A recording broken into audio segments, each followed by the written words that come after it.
You're listening to LA40 with Katerina Cozias, only on LA Talk Radio. I do like it. All right, good morning, LA, and welcome back to another edition of the talk show LA40. I'm your host, Katerina Cozias, and I am so pumped today. If you're a friend of mine on Facebook, you are probably also a friend of my guests over here. And if you're not, you should be, because we have the pleasure of having one of the loveliest human beings that I have come across in the city of Los Angeles, a fellow host, an experienced, I would say, a player in the entertainment space, and most importantly, what has come to be a very good friend of mine. So I'm thrilled to have him on the program today, Mr. Brian Sebastian. Why, thank you, young lady. It's fun to be back here. Well, you used to be a host here on LA Talk Radio. I did, in this studio. And you were, and still are, although you have changed platforms, you are the host of, well, a number of things, but primarily movie reviews and more. Movie reviews and more, iTube 247, the Women's Broadcast TV Network, WomenOnTV.tv, Worldwide TV Network. There you go. Oh, and Sportamix. We do sports now. Sportamix. And Sportamix. So, folks, if you're looking for somebody who has had a lot of experience in front of the camera, well, you are looking at him. And Brian, you know, I wanted you to join me today for a few different reasons. Number one, because sometimes it's just fun to shoot the shit. Absolutely. Which is what we're doing here today, folks. So if you're tuning in, please stay with us, because we're going to bump around some really fun conversation. Primarily, what I want to chat with you about today is this social digital media world that has somehow engulfed all of us. Yeah. It's changing the landscape for so many people, so many businesses, so many projects. As a media and communications expert, folks, I've been playing in this space for over 12 years internationally. And I can tell you, I've seen a heck of a lot of change. You have been playing in this space internationally and nationally, and with the Hollywood element. Yeah, for 30 plus years. So you've seen some massive change. Yeah. And it's funny, yes, I'm interrupting here. I'm used to being a host, but not interrupting people. I think of you 3 C's all the time. Talk about that real quick. All right. So because I do learn things from you. There you go. So if you folks follow me, you know that one of the things I talk about is a CCC ratio. Mm-hmm. That is your confidence, your charisma, and your communication skills. Yep. Those are the stamp of us, Brian. Your CCC ratio, the way you move around your confidence, your charisma, and your communication style is actually how you are reflected and reflect back to the world. Yep. Yeah. That's very, very true, because, as you would say, attention spans are what, 8 seconds now? The average American has an attention span of 8 seconds, folks. Yeah. 8 seconds. You and I, if we had met 20 years ago, we could have actually paid attention to each other for 12 minutes. That's true. But now, now it's like... I only give her 6 seconds now. That's right. But no, really, people, 8 seconds is the average American attention span. So how do we keep the attention in this noisy, crazy world that we live in? One thing I would say, when people ask you, who are you and what you do, I say this. I'm Brian Sebastian, movie reviews and more. I have 31 million viewers on our TV network. I have 20 to 30 million viewers on our iTube 247, and I have 97 million followers in my social media network. So, if you're looking for somebody with over 150 million followers, you're looking at them right there. Now, you have had to navigate social media in order to get there, right? Yes, I'm what you would call that rare jewel. Either they know what to do with you, they think you're a diamond, or they don't know what to do you and they think you're garbage. You know, people that come to Hollywood, so some of you are watching your local, some of you are not. Hollywood's a tough town to crack. Absolutely. And I can assume that as a man of color, it was an even tougher town to crack. Well, here's the thing. I grew up in an all-white town. First of all, I grew up in a mixed town where we used to go outside and play all the time. And then when we moving on up, you know, the Jeffersons, if you ever saw that TV show, one of the things that my mom did was she grew up with nothing, so she wanted to have everything. So if you never had anything before, and all of a sudden you get something, you start doing things. So going into the all-white town of East Lyme, Connecticut, there was only 3 black families there. So we moved in upper middle class. And when we moved in, 2 families moved out. Wow. So you can imagine that. Wow. So I always grew up white. So my friends would tell you I'm the whitest black guy that they've ever seen. And it's true, because that's the case. So I can adapt to anything around the world. Also, sometimes when I walk into a room, people look at, oh, it's just another black guy. But here's what they don't know. I know more about them before I walk into the room because I have things that I can take care of. I have people who can see things that they can't see. And it's one of those things where you are a product of your environment. And Connecticut, let's be honest, folks, is sort of that, blue blood, American, aristocratic. I can't Everybody imagine. wants to move to Connecticut. Yeah. You go to the Hamptons, you go to Connecticut, East Lyme, Connecticut. We had 7 private beaches and 1 state beach. Wow. So everybody came to our small little town. I had been to, what's the pizza place in Connecticut? Something pizza. Well, if you had pizza, remember... Mystic Pizza. Yes. I've been to Mystic, Connecticut. Mystic, Connecticut. Remember the movie back in the 80s, folks, Mystic Pizza? Pizza. So I've been to Mystic, Connecticut. I've been to Greenwich. And, and the Hamptons. And Did you know I'm part of the Pequot Indians? So the first Indian tribe wow. in Ledyard, Connecticut is my family. Wow. See, very cool. So what brought you to California? How did you end up in Because Hollywood? I was in radio. So I was in market number 37 with KISS FM there, and then I was also on WPOP. So I was on 2 radio stations when you weren't supposed to be, and you still aren't supposed to be, except for Tom Joyner, who actually did. He was in Chicago when he was in Texas. Well, you have a very radio voice. See, but here's the thing. I always hated my voice. I always talked nasally. And then I started doing voiceovers, and then one day I heard my voice, and I heard LeVar Burton. I sounded like him. I'm like, wow, so this is what I sound like, or else I don't like it. Right. I don't hear what you hear. Well, and that's the thing. And how many of you remember back in the day when there used to be tape recorders? Mm-hmm. And you used to be able to tape record your voice and reel to reel. And you could hear the playback, and and you they don't still work. sound like yourself. It's No. trippy. And they still work. The good thing about digital, you can have it, but the good thing about those is you can rewind them. It's hard to rewind digital.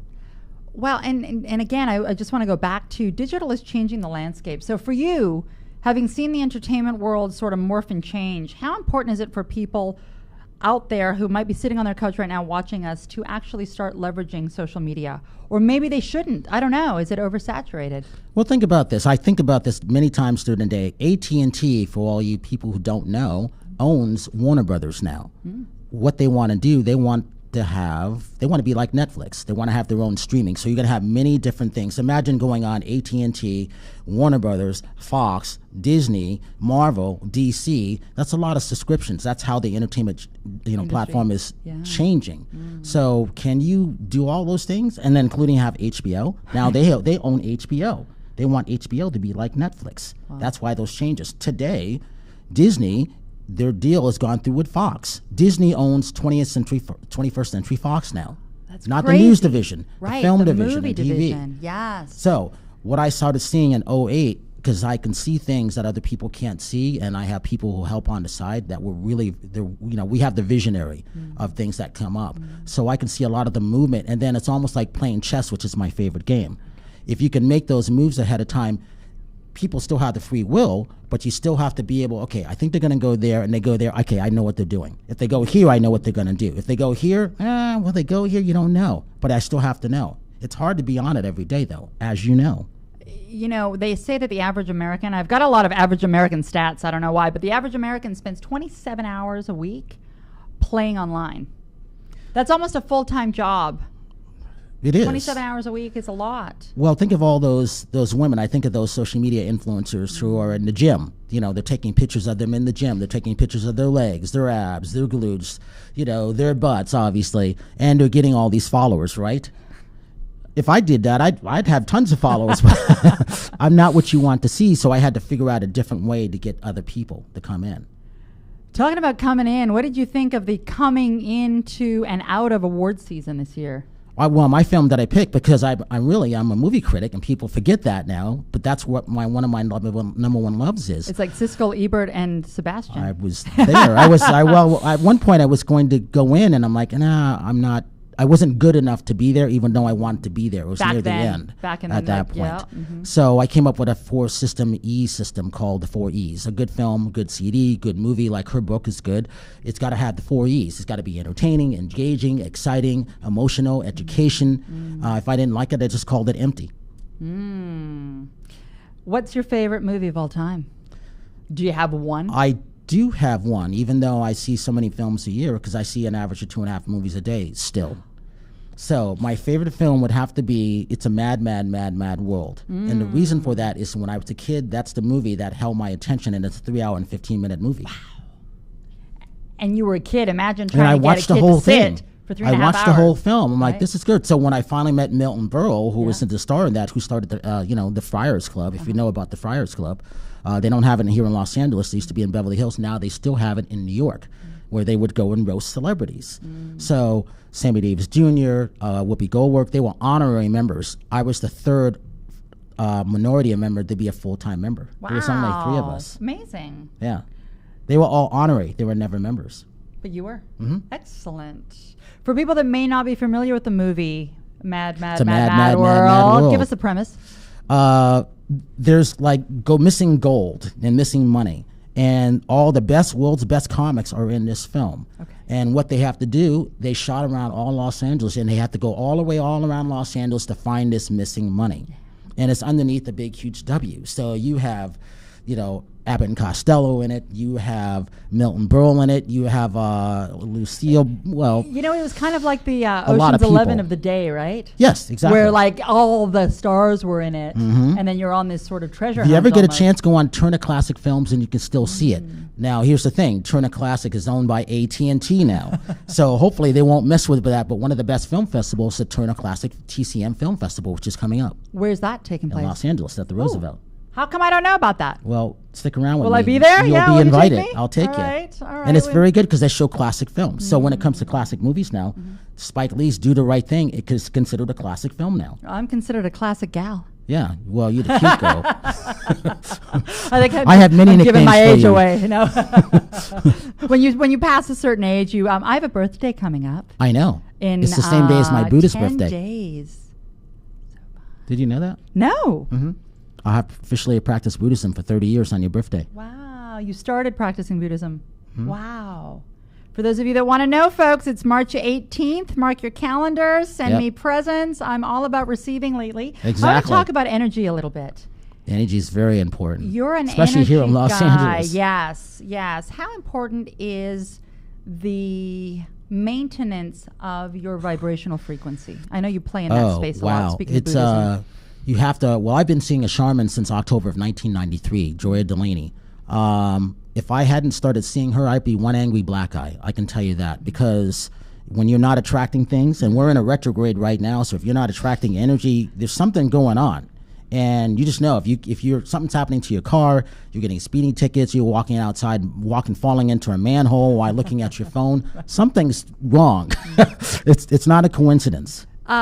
Some people may or may not be familiar with a shaman. What is that exactly? A shaman is someone who could actually help you, help cleanse a lot of negative energy around you, help get inside of you, get rid of those loose emotional detachments. Say you're going through a breakup and you still love the guy or a girl, well, you're still attracted, you still have those attachments, so you want to get rid of those things because you can't go on to the next thing. You still have something holding you back. So how are you going to go on to something better if you're still being held back, right? No matter what it is. I was chatting with a girlfriend of mine the other day, and we were talking about dissolving energy and how very different that is from just cutting it off. Yeah. We've talked about this before. I tend to be a little in my masculine a lot of the time. And so for me, cutting something off and she was like, that is going to leave such an aggressive mark on the energetic stamp. What you want to do is you just want to dissolve it, like just release it, dissolve it, and allow it to flow out of you, so that exactly what you said, you can allow what should be coming to you to come. And a lot of times you have to wait. You have to be in alignment with But things. the patience, now I don't want to talk about that's patience. the whole thing. I'm a patient guy. I'm a Libra, so I'm used You to are very balancing patient. everything. But I've been told, Brian, you're not patient enough. I'm like, what are you talking about? I'm the patient person on everybody that I know at that point. But still, you have to have even more patience, especially being in the entertainment industry, because it's hurry up and wait. Yeah. Well, and the thing is, what I love about what social media has done for us is it has taken, and you saw it with the hashtag #MeToo movement, it has taken the power away from the big five networks, the big five players, because the accessibility that everyone has to the phone and having their own stuff be able to go out into the cybersphere has really blown up this ability for us to communicate what we really want to communicate. Well, think of your average millennial. They communicate on this. They're very, very good. Yeah.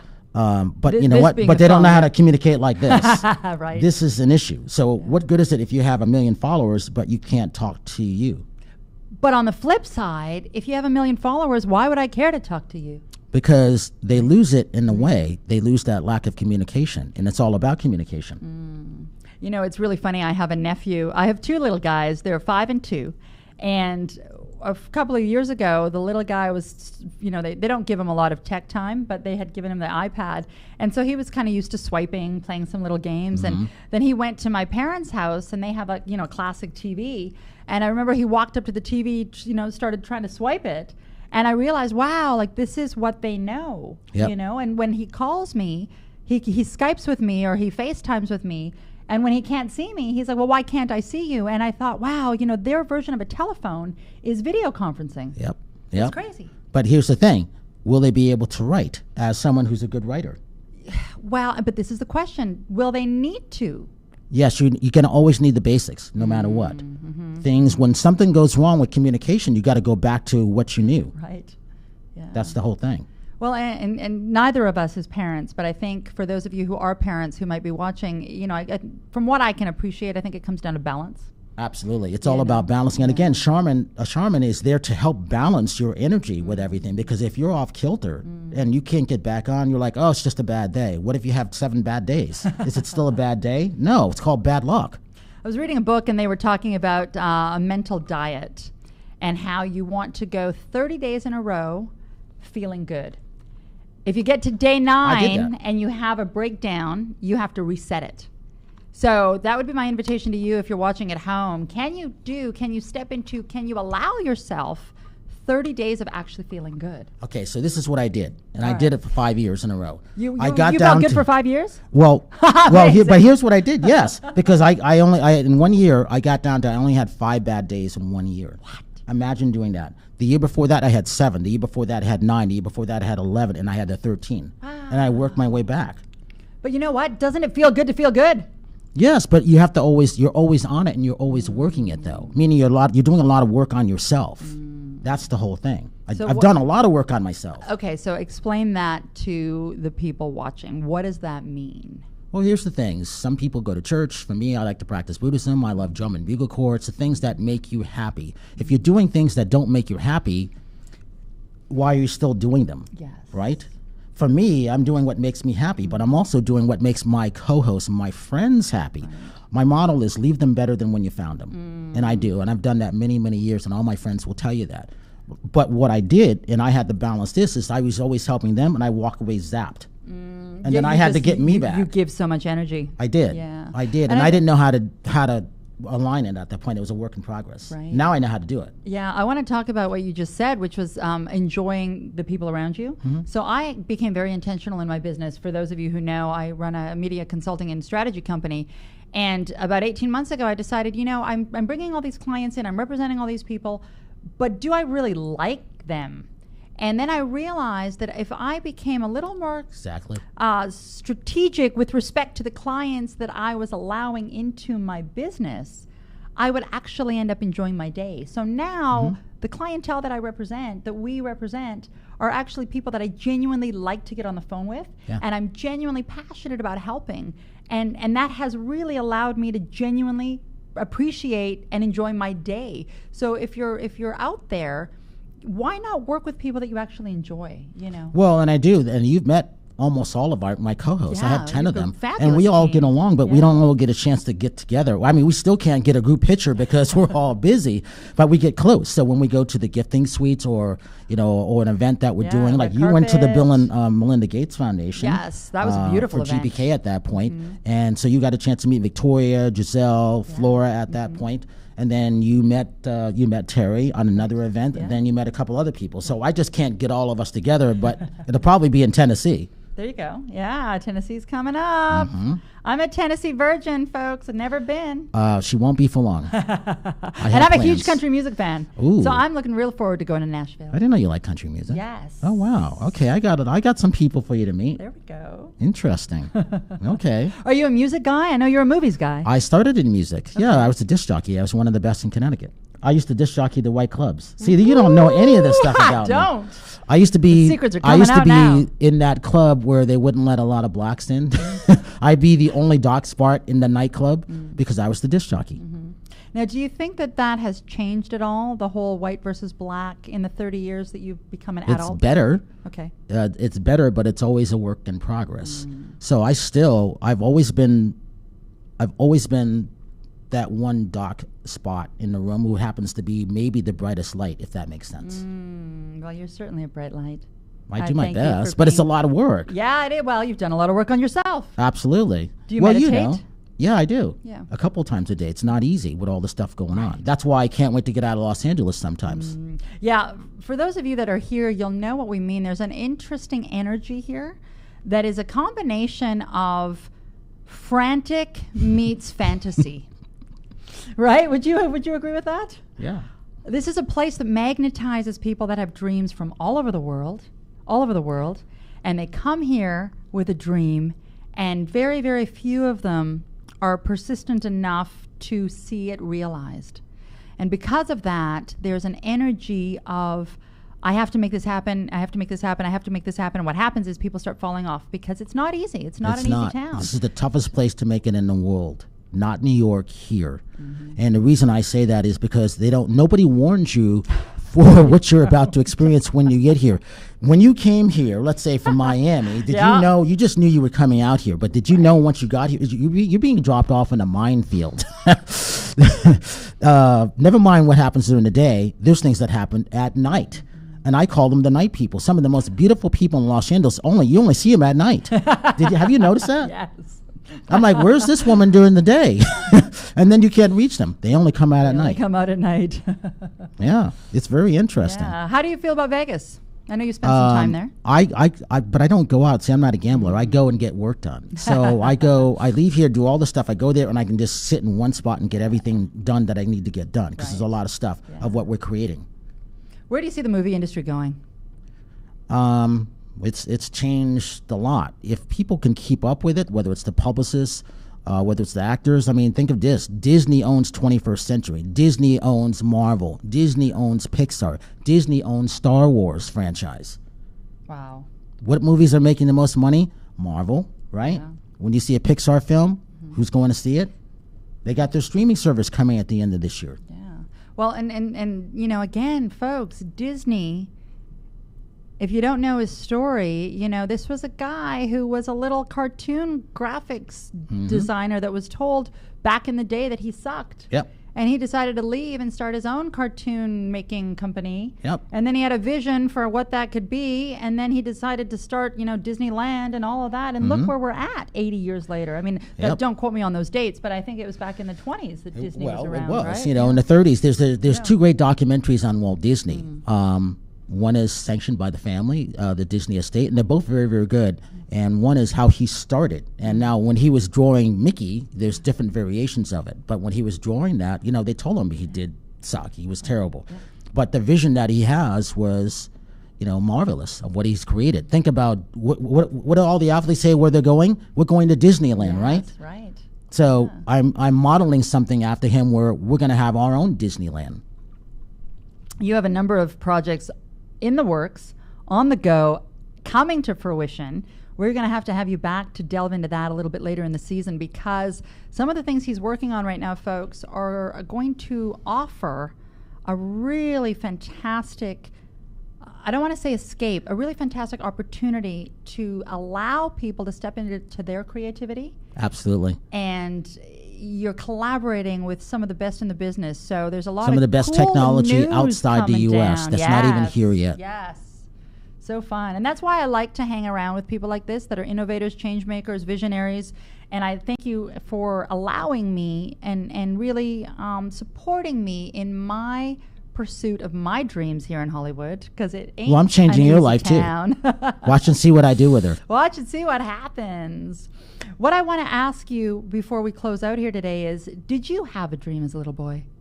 I did, but it was to be a disc jockey. And you realized that. Yeah, I did. And then it's almost like you get to that plateau and then you go on to the next thing. So like I said, a lot of people, you didn't know what I just told you, what a lot of the stuff. Yeah, I had no idea. Yeah. I knew you had good radio voice.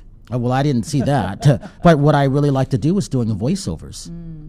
Think of the best voiceover person who used to do all the movie trailers when you in Miami was Don LaFontaine. Okay. And he used to take me around in his limousine because he was that quick. Wow. He used to have 11 to 15, sometimes 17 jobs a day. By the time it took him to park, he would be in and out there. One take Don. Wow. You know, for those of you, I've done a little voiceover training. It ain't that easy to do one take. No, Right? it's not. And he was the best at that. Okay, excellent.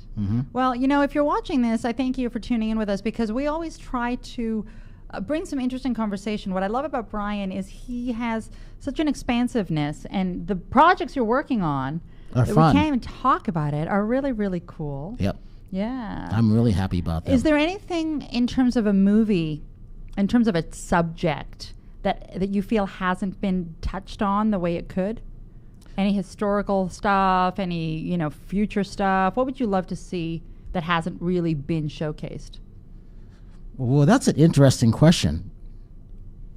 I would say my future story, believe it or not, because it's the things that I've connected. Think of Kevin Bacon, 6 Degrees of Separation. I've talked to Kevin a couple of times, said, Kevin, I'm more 6 degrees than you are, and he laughed. It's because of the things that I've done, being on the adult side, the lifestyle side, you know, doing interviews for celebrities. Share with us a few of the people who you've interviewed, because you've interviewed throughout the years? some big stars. Well, yeah. if you ask me, I'll tell you, and I'll tell you a story. Okay. Pick a person. I'm asking you now. all right, let's go with Robin Williams. Okay. So Robin Williams would walk into a room, he'd shut the doors, we would be the radio roundtable people. Everybody loved us because we asked the best questions. Yeah. So he would shut the door and we couldn't laugh. We would ask the question and wait for the response, and we'd be silent. We'd turn the air conditioning off. There'd be no water, which is why I have my water in here, because celebrities would pick up. They'd be nervous. They would just play around with ice in their mouth, that kind of stuff. So Robin would come in and go. He would do all kinds of stuff, and we would bust out laughing because it's Robin Williams. He would just come in and be on, and then he would settle down because he made us laugh. And the best story with Robin was, I made him cry during the Night Listener because I was talking about what was his favorite charities, and one was Doctors Without Border, and the other one is what he used to go and entertain the troops in Afghanistan and Iraq all the time, and he got emotional about it. And then when he died, Robin Williams made me cry. I felt I could have helped probably save his life. Yeah. And that was emotional for me. Yeah, and that was definitely somebody that shared his light with a lot of people. Absolutely. In his contract, he used to help the homeless. He had to always hire 10 homeless people. Wow. In that. Right. There's many of these things that sometimes they come out and a lot of times they don't come out. Another one I know that does a lot of stuff behind the scenes is Keanu Reeves. Oh, yeah. You know, somebody that has hit a $450 million net worth, and yet he's the first guy to kind of pay for, you know, your takeout. Still takes the train in New York. Just super humble Loves guy. his sister. Yeah. And he's got John Wick 3, John Wick the Third. John Wick 3 coming out May. Right. And one of my friends, David Aston, is his stand-in for all the John Wick stuff, the poster and all that stuff. Yeah. Yeah, he's had a fun run. You've probably seen the growth, the development, the maturity of so many actors in Hollywood. You know, people like Sharon Stone are 60 years old now. That's crazy. Sharon has become a friend of ours. She was at the Hollywood Film Festival. She bought a film, which was good, on drinking clean water, which was good. Sharon and I have sat many, many times and talked to stuff just like this during our radio roundtable. And then my friend Emmanuel Atier, that Sharon Stone is his producing partner. Huh. There you go. Well, I appreciate you for being my co-host today and helping. And she's going to be my future partner. There we go. We've got some partnership stuff going on. I think it's important that you allow yourself, generally, every one of us, when I say you, that you allow yourself the opportunity to just kind of flow with life. Be open to who's coming at you. Be open to absolutely. Allowing things to come to you, perhaps in a package that you weren't necessarily expecting, and deviating from that expectation, right? Yeah. Maybe you expected it to come in a pink box, but really it's coming in a blue circle instead. Oh, absolutely. Maybe the blue circle is better for you. Always being aware. Yeah. Always do your best to watch your surroundings and see them coming. I'd rather see them coming than, be unpleasantly surprised, right? Absolutely. Yeah. So, yeah. What's coming up for you? Oh, and you know what? Don't forget to go out and buy her book. She's got a great book. I've read it twice. Thank you. It's My actually book really, is really good. How to Rise Up from Mental Slavery. No, good Rising book. Up from Mental Slavery, How to Unleash Your Infinite Potential, because it all goes back to mind and mindset, folks. Absolutely. It's a lot of what we do, a lot of what we talk about, a lot of what bonded you and I. It comes down to your perception and your ability to connect with emotional fitness, something that a mentor of mine was very instrumental in helping me recognize, realize, and cultivate and hone.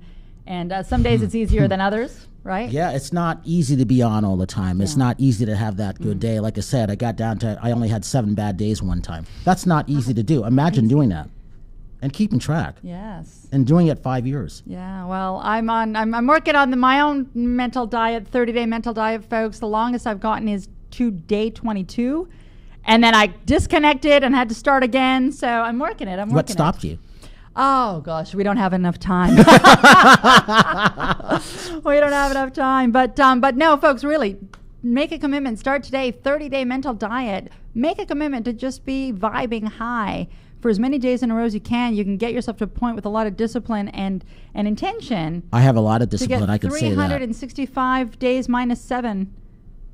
I was amazed. I'm like, Yeah. I can't tell you how I did it. I Right. don't know. Yeah. But the intention was, okay, I want to have as many least bad days as possible in 1 year. I love it. That's all I could say. And that's all we have time to say today, too, folks. So thank you, Brian, for being with us. Well, thank you for being here. It's always Casey. It's always fun. Casey, BS. Oh, I love that your initials are BS. Brilliant stuff. Yes, Mr. Brian Sebastian. Thank you, folks, for being with us, for always tuning in with me. If you are not following Brian on social media, where can they find you? Movie reviews and more. YouTube is my biggest platform that I like. I love putting up our content, our videos and stuff like that. So movie reviews and more. YouTube. Instagram, I'm still working on that because I started late. I'm like, do I want to do this? And I'm like, you have no choice sometimes. So now I'm working it. I started late on Instagram, too. If you're not following me on Instagram, what are you waiting for? Yes, please Katerina follow Cozias, Brian Sebastian, Katerina Cozias. You can see how we spell our names. And don't forget to tune in with us every Thursday, 11 o'clock Pacific, 2 p.m. Eastern. We will be having another conversation in another couple of months when the new project is announced. Exactly. For now, do keep an eye on all of us. We'll keep an eye on you, and we'll see you again next week. Thanks, guys. Goodbye. Bye-bye. Thanks, Brian.